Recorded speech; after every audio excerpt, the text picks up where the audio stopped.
Continuing then with the protection spheres, or the circle of protection is what the phrase we normally use here.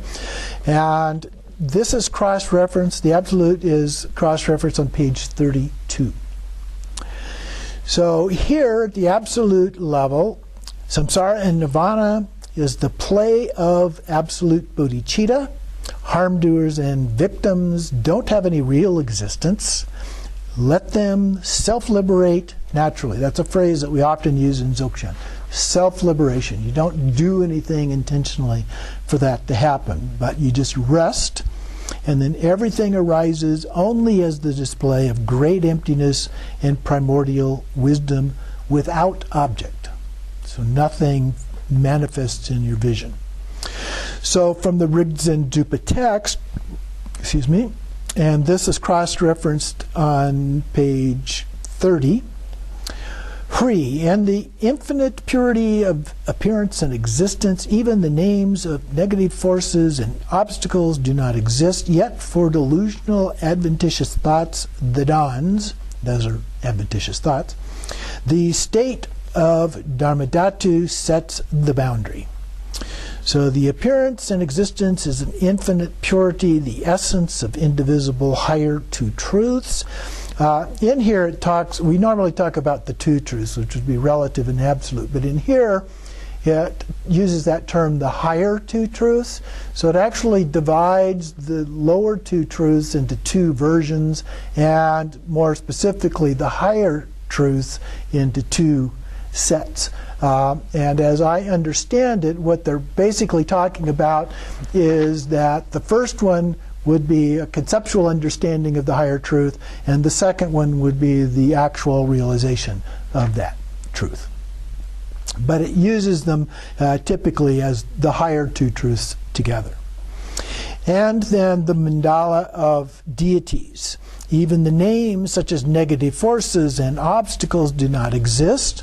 It appears as obstructing forces and negative influences, the dawns. So those basically, dawns are basically our own inner demons, if you will. Although they have lots of different names and terms that are used in Buddhism for those.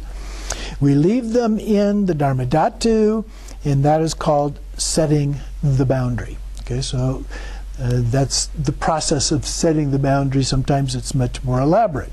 So here it gives a relative protection of spheres. In the elaborate practice with characteristics, we imagine wrathful deities, weapons, masses of fire are sent out, they come back, they form the Vajra tent, the wheels, the lotuses, crossed Vajras, mountains of fire, and so on. The protection tent looks like an iron helmet sealed shut.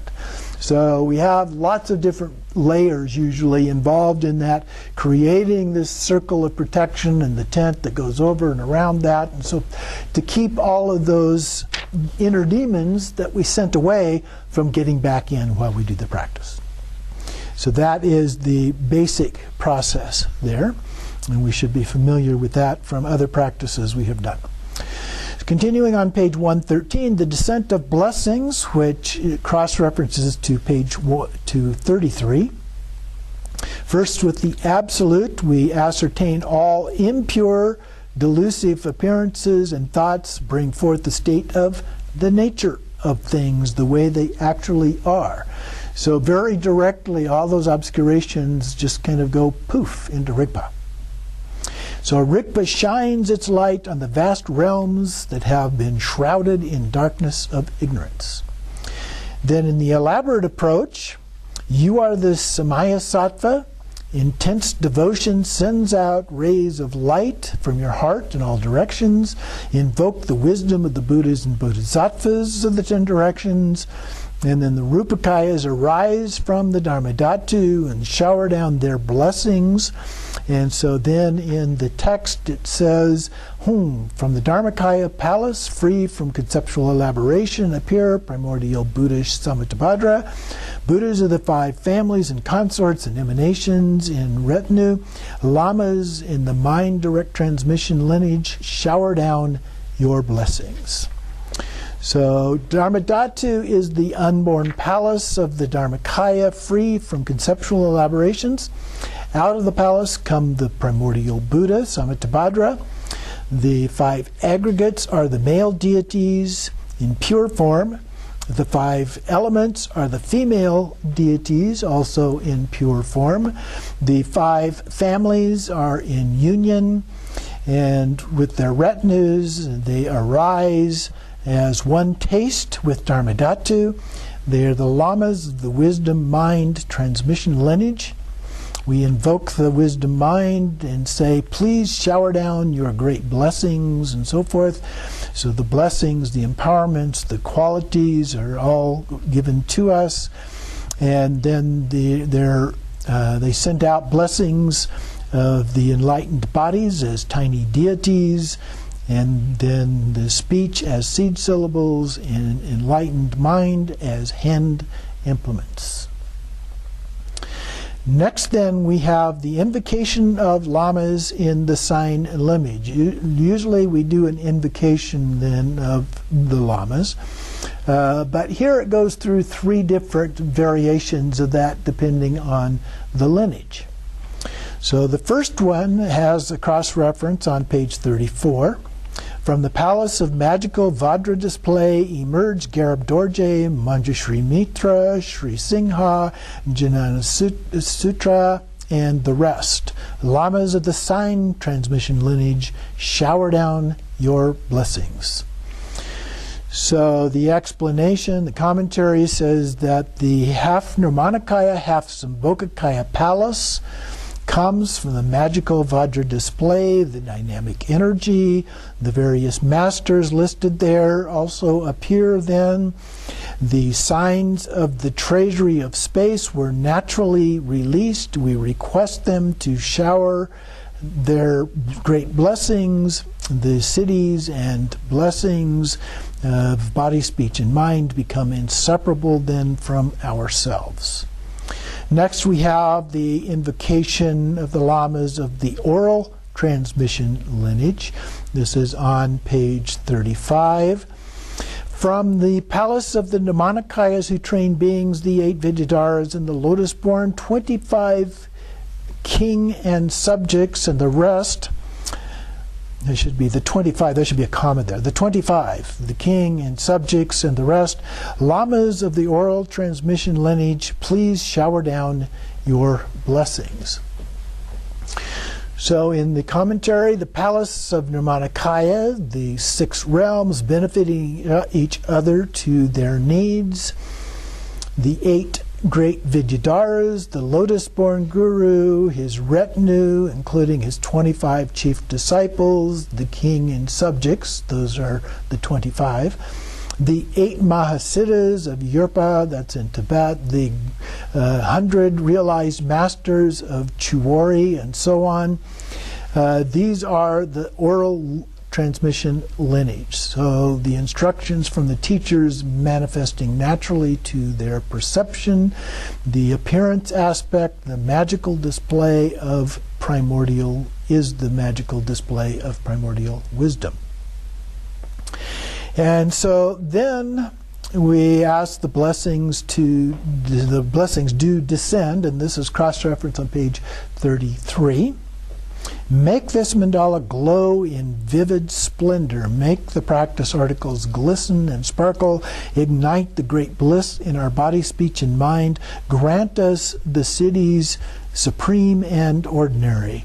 The first one should be Om. Om Ah Hong Vidyadhara E A Ra Li Pam Pam Hong. Hong Hong Hong Hong Hong Hong Hong Hong.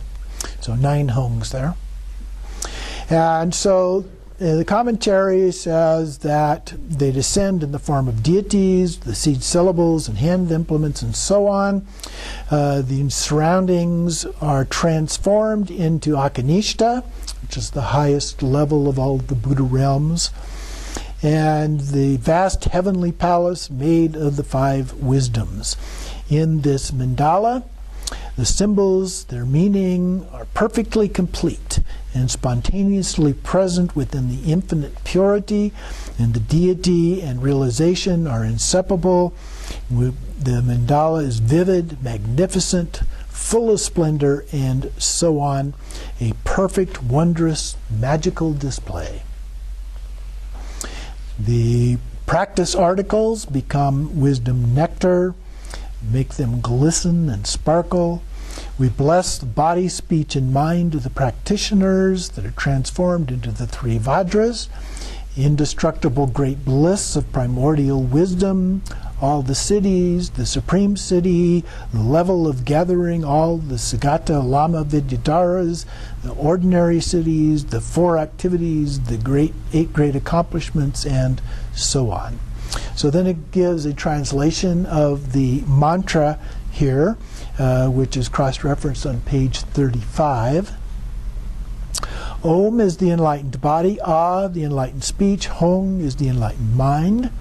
Sometimes it varies a little bit, but that's the most common translation of those three. Then Vidyadhara is the awareness holder, A is here, Arali is the display, Pem Pem is rain in, Hong Hong, actually the 9 Hongs shower down the great blessings.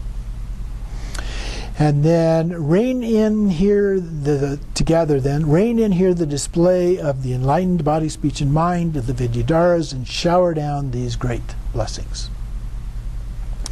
Next, we have a blessing the offerings. The absolute blessing, the Adi-yoga approach, is the primordial display of offering substances, is the phenomena of samsara and nirvana, without rejecting, accepting, leaving anything out, or adding anything in.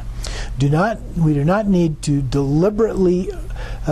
deliberately arranged. We're sealed by great wisdom, equality, and recognize the nature as it is, and then just rest in that state.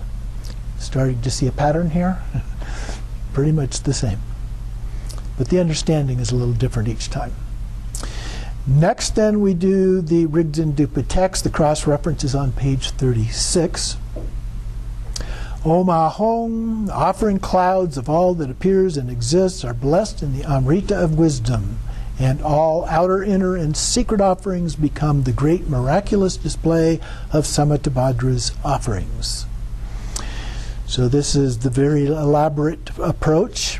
We visualize ourselves as the deity, then from our heart the white syllable Om appears and radiates rays of light that purify impure perception of the universe and beings. Vajra speech, the red syllable Ah, emanates rays of light and multiply all offering substances. And then Vajra mind, the Hong, are rays of light that bless the offering and become the wisdom of bliss and emptiness, the wisdom mind of the Buddhas. The offering clouds, the whole universe, all sentient beings within it are blessed with the nectar of primordial wisdom, the 8 auspicious substances, the 7 emblems of royalty, the tsok articles, chants, dances, music, and so on. Also, the 7 outer offerings, the inner offerings of the 5 sensual stimulants, the secret offerings of Amrita, Torma, and Rakta, and the most secret of union, liberation, and suchness. May they become in immense clouds of offerings arising from the miraculous display of noble Samattabhadra. So then the mantra here is also defined. Om, the essence of the 5 kayas. Vajra is the Vajra. Usually the Vajra would be something that is indestructible, is the word that I find usually works the best, although there are alternatives of things like diamond and thunderbolt and so forth. And then Argam is water to rinse the mouth. Padyam, water for the hands and feet. Pupe, flowers. And Dupe, incense. Alake, light. Gande, scented water. Nevade, food. Shapta, music. Sarva, all. Pansa, the 5 nectars. Rakta, blood. Balinkta, torma. Maha, great. Sukha, bliss. Puta, offer.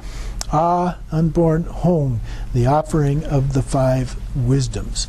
And so the offering then is actually included. It doesn't list it as a separate one other than in the context that it gives there with the definitions, but it is included where you would just recite that without the explanations of each of the terms as a part of that. So then the main part, number 2 here, is the gathering. So first we generate the deities, cross-reference on page 37. So here the support and the supported. So first we have the Hatha Yoga approach. All paths come down to the Vajra path of union, skillful means and wisdom. Also, Kyerem and Dzogchen. Kyerem is skillful means generation, while Dzogchen is wisdom completion stage. The generation stage is contained within the 4 nails that bind the life force of the practice. We'll look at those a little bit later. Purify our ordinary body, speech, mind, and actions. Those are deity, mantra, emanation, and reabsorption of the Dharmata. So the different samadhis, the speech, our body, speech, mind, and actions are all purified as a part of this. We already mentioned the Mahayoga, and Ana Yoga approaches to Kyerem earlier in the text. The Hatha Yoga approach to Kyerem is based on killing the 3 types of Rudra. Rudras are basically another way of describing our own inner demons, but most commonly our ego. Outer, inner, and secret, different levels there. The Rudra of the outer view, then, of self is our clinging to outer phenomena as real. And so, as we've talked about before, even though there may be something out there, so to speak, our experience of them is always in our mind. Okay? And so this is a recognition of that, a knowing of that. The vast world of the universe, earth, water, fire, wind, space, and so forth, we do not recognize the face of the space-like, all-pervading environment, ground, kayas, and wisdoms. Instead, we solidify things to be real, what we call. Of course, it's a little difficult sometimes because the word real is used in 2 different ways, as relative and absolute in many of these texts, and they don't use the adjective to explain which one they're talking about, so you have to be careful to know which one is being referenced here. This approach teaches us to purify their appearance of this world into pure fields as an antidote. Then we have the Rudra of the inner view of self. This is our unending attachment and desire for our house or retreat place or possessions and so forth. And the antidote is to visualize our dwelling place as the celestial palace. Next, we have the Rudra of the secret view of self, our constant cherishing of self or I and so forth. The antidote is to visualize ourselves as the deity. So the practice of skillful means in the generation stage is to bring forth enlightened body, speech, and mind in our ordinary body, speech, and mind. So in the process of doing that, what we're doing is purification. We're purifying our ordinary body into an enlightened body. So this is also included in the deity, mantra, and emanation or reabsorption of Dharmata. The body is generated as the deity, speech as the mantra, thoughts and concepts into the emanation and reabsorption. And then to summarize, if appearances, sounds, and awareness become ordinary, the approach and recitation practice becomes ineffective. So it's important that when we're doing the practice that we don't reify those things and think of them as being real. Jigme Lingpa wrote on the top of 120, all sights and grasping at them are the profound or the perfect mudra of the deity's forms. Sounds are pure as the great bliss of mantra. All thoughts are mature as the clear light Dharmakaya. So this quote is an important summary presenting the three aspects of purification, perfection, and maturation. So Patrul Rinpoche also said, looking below, all Khyentse practices correspond to samsara. Habitual patterns that need to be eliminated can be purified using the Khyentse practice, so Khyentse purifies. All Khyentse practices also correspond above to the nature of nirvana, so the relative and the ultimate. So here nirvana would be more at the ultimate level, usually, although sometimes in Tantra it becomes a higher relative level. So Khyentse induces the perfect presence of all fruition, Buddha's activities, qualities, and mudras, and so on. In this way, Khyentse perfects. All the practices of Khyentse conform to the key points of Dzogchen. They mature for the practice of Dzogchen, or great clear light Dharmakaya. Hence, they mature. This is why Khyentse practice is said to purify, perfect, and mature. Hence, all skillful means, generation phase practices, are contained in the four nails that bind the life force of the practice. So here it then lists the four nails. The nail of deity samadhi. This is the appearance of the deity. It corresponds closely with Dharmakaya. The nail of mantra recitation, which corresponds closely with Sambhogakaya, which is associated with speech. The nail of Dharmata, which is wisdom mind or Dharmakaya. And the nail of the activity of emanation and absorption. These are cross-referenced on page 139. But we go into the first one here. We'll come back to these and we'll go back through all four of them in a little bit. So there are, within the nail of samadhi, there are actually three different samadhis as a part of that. So this one has to do with the appearance of the deity. And the first one represents Dharmakaya. So the Vajra-like samadhi of suchness. So the suchness is a reference to Dharmakaya. And then the second samadhi is the samadhi of illusory universal manifestation. And so this is a reference to Sambhogakaya. And then the third one is the causal samadhi of the heroic gate. This is actually the seed syllable, and it's often called the samadhi of the seed syllable as opposed to this term heroic gate. But so that's a reference to the Dharmakaya. So those are the threes. Their visualized forms are without even an atom of concrete existence. So we'll come back to the other three a little bit later here. Generating the deity then in terms of the Rigdzin Dupa text, also cross-reference on page 37. Hung, unaltered Rigpa, empty yet luminously clear. There the panoramic awareness of Vipassana reveals all plays, interdependence, spontaneously perfect and infinitely pure in a great mandala, spontaneously complete. So here we're referring to the mandala. So the text does not follow the typical Mahayana approach here. So this approach is a little bit different than what we typically see. So it's an Ana Yoga approach, emphasizing the great Dharmata, that is inseparable unity of all pervading space and primordial wisdom.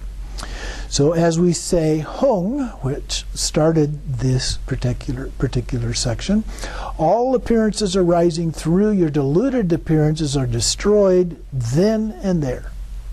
Poof.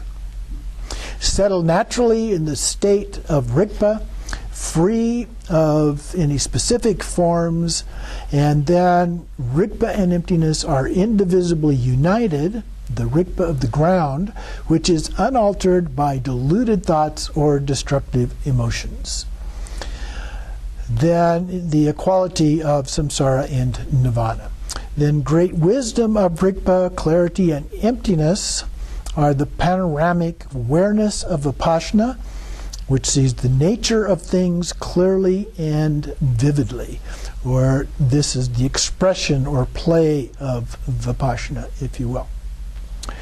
So then he talks about visualization of the environment as a pure field here. The ground has no impure features, so it is soft and even everywhere, vast and wide, supple and yielding underfoot. There are medicinal meadows that are sweet fragrances.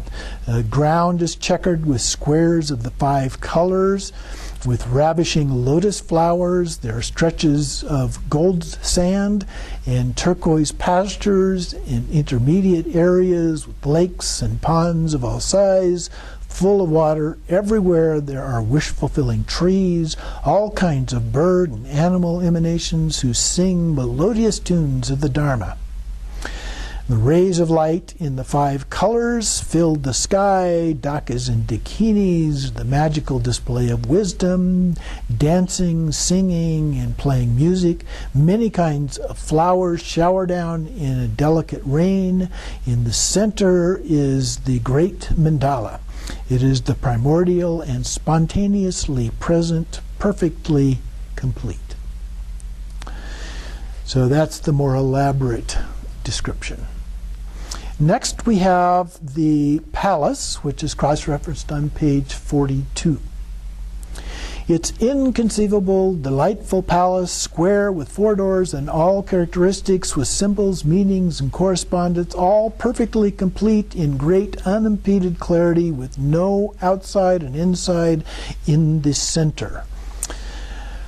So the palace is inconceivable mansion, the palace of lotus light. Its 3 stories represent the 3 kayas. We are filled with joy. It is delightful. It's square in shape. In the east, the floor is made of precious white crystal, signifying the mirror-like wisdom. In the south, it's made of lapis lazuli, signifying wisdom of all-pervading space. In the west, it's made of ruby, signifying the wisdom of discernment. In the north, it's made of emerald, signifying all-accomplishing wisdom. So it's almost like there's an X through the floor, and then the directions, the 4 cardinal directions, are kind of like little pyramid shapes.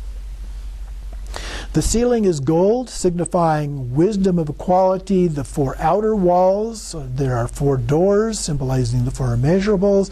On these 4 walls are bells, garlands made of precious substances, jewels, sun and moon pendants, tiny bell ornaments, bejeweled tail fans, and many kinds of jewels of gods, nagas, and humans.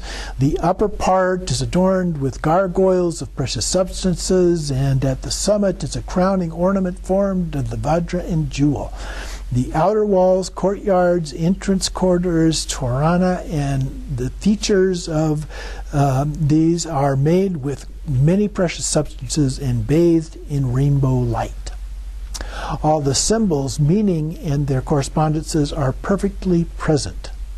All the aspects of enlightenment, from the 4 applications of mindfulness up to the most excellent qualities, are fully contained within the visual form. But none of these features are solid or tangible. The palace is made of self-appearing primordial wisdom. It is the great unimpeded clarity, the outside appearing clearly from the inside, and inside appearing clearly from the outside. So it's transparent. You can see right through this thing and see all of the different aspects that have been described here. So next we have the seats. And this is cross-referenced on page 46. On a multicolored lotus, a sun and a moon, Hong transforms instantly, perfect in very moment I think of it. Again, very quickly.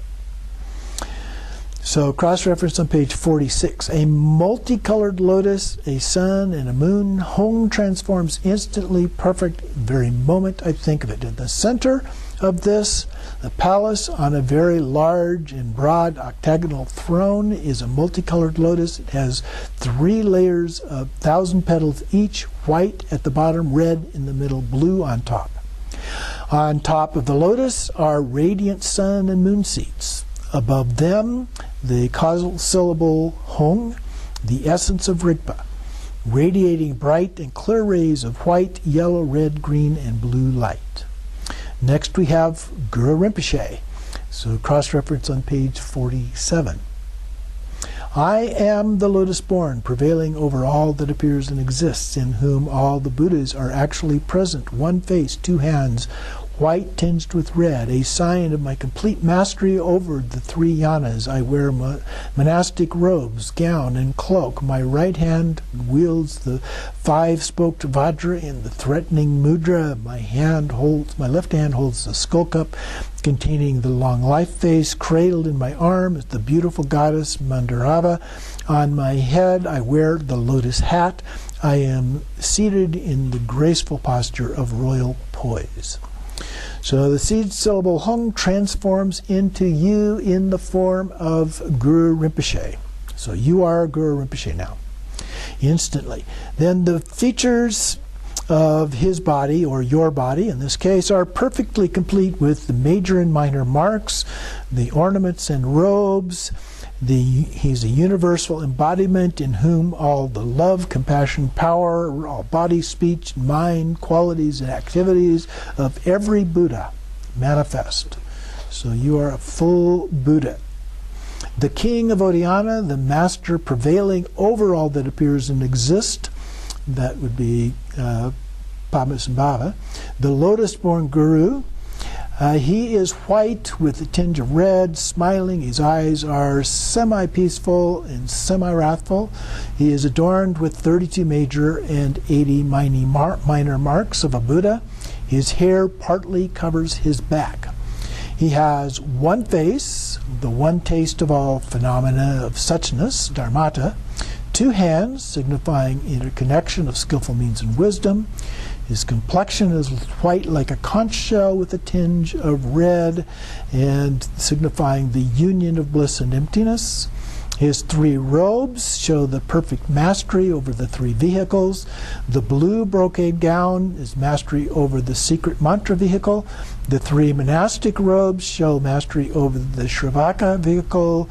The red cloak shows the mastery over the Bodhisattva vehicle. And the great brocade cloak with the tiger skin trim indicates that he is a universal monarch. He also wears the white secret Vajra garment and earrings and rings made of precious substances.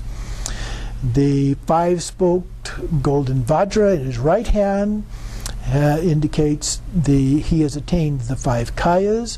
He has threatened the negative influences, which are dualistic thoughts. So when he holds the Vajra in his hand in that threatening gesture, that's that he has overcome all of those five dualistic thoughts. In his left hand he has a skull cup with a long life base. The skull cup shows that he ripens and liberates sentient beings through the vehicle of result.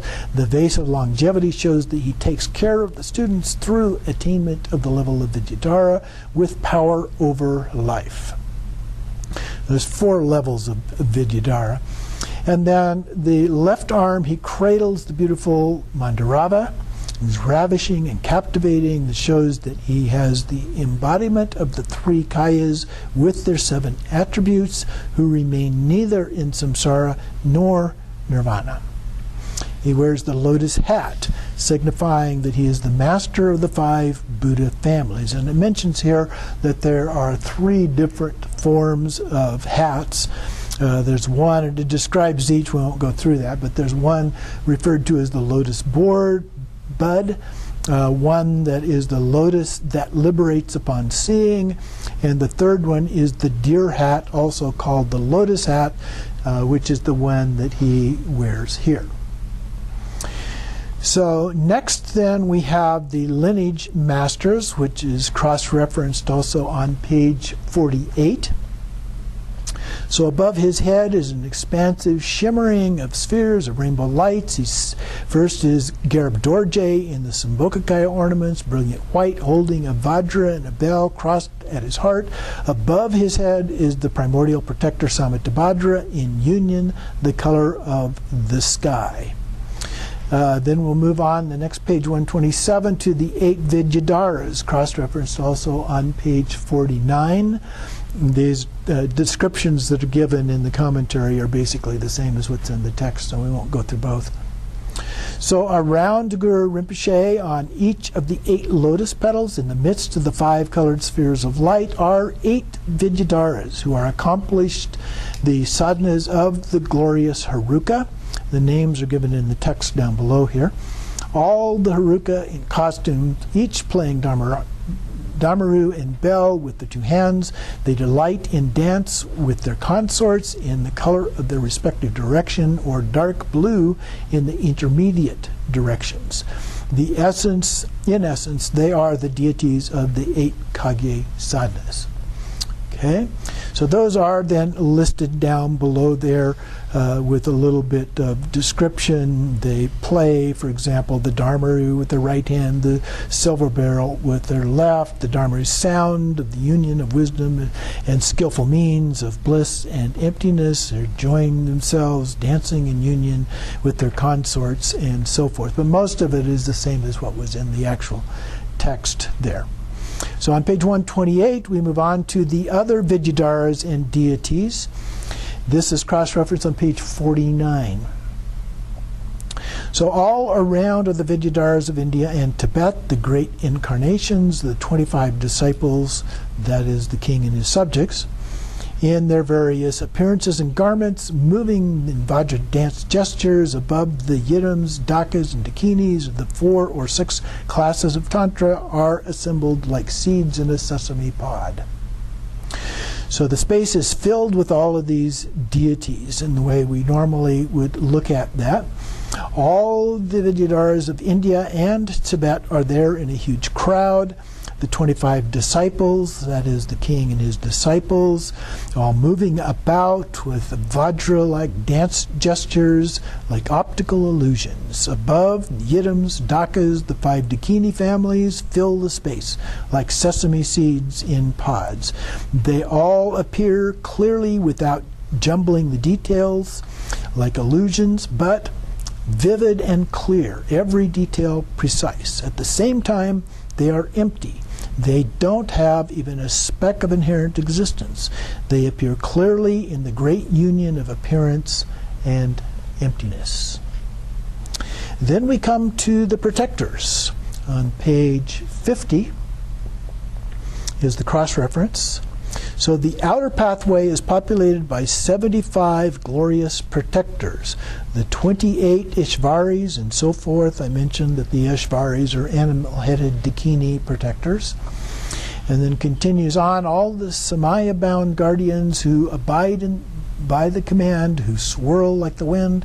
At the 4 gates are the 4 great Gings. The Gings are minor deities in the form of skeletons that act as protectors. So outside, along the outer pathways and all around are the 75 glorious protectors, the 28 Ishvaris, and so forth. So they display the 9 dances of the wrathful deities. And these are, which it lists there, 3 for the body, 3 for speech, 3 for the mind. Continuing below that, then, all the protectors are bound by their Samaya commitments, and so they swirl about like the wind. Then at each of the gates, the 4 directions, we have the great Gings to guard those entrances. They are all the play of appearance and emptiness, yet they are clear, distinct, and spontaneously present. A little bit like form is emptiness, emptiness is form. So all the deities appear yet are empty. They are empty yet appearing. So everything arises as a play of indivisible emptiness and appearance. Deities are clear, precise, distinct, vivid, self-arising, and spontaneously present. Jigme Lingpa said, all the features that arise are nothing other than the one who emanates and reabsorbs, the lotus-born Guru, who now is us. Okay? So we can think of this as a body mandala, Sometimes we do the circular mandala. There's different mandala forms, but one of those is a body mandala where our different body parts represent the different aspects of the mandala. And then we do the invitation, which is referenced also on page 55 in the other commentary. The three centers are marked with the three syllables, which are the three Vajras in nature. They send out powerful rays of light to invite the supreme land of Dharmadhatu nature from the Dharmakaya field of Orgyan in the west, from the sacred places and lands, from the 8 charnel grounds, and especially from Nayab Kangi Ling and the glorious copper-colored mountain, the deities of the Rigdzin Dupa mandala. I invite you to this place, Samadza. So the three centers, those are the forehead, throat, and heart, where the three syllables are Om, Ah, Hom. The nature of the three are the three Vajras, Vajra, body, speech, and mind. The rays of light emanate from the three syllables. They reach the supreme land of Dharmadhatu. The Rupakayas arise. Rupakayas being a combination of Sambhogakaya and Nirmanakaya. The rays of light also reach the pure fields as Nirmanakaya field of Orgyan in the west, and the 24 sacred places. Those are 24 places of that were identified as sacred places to go to visit on pilgrimage.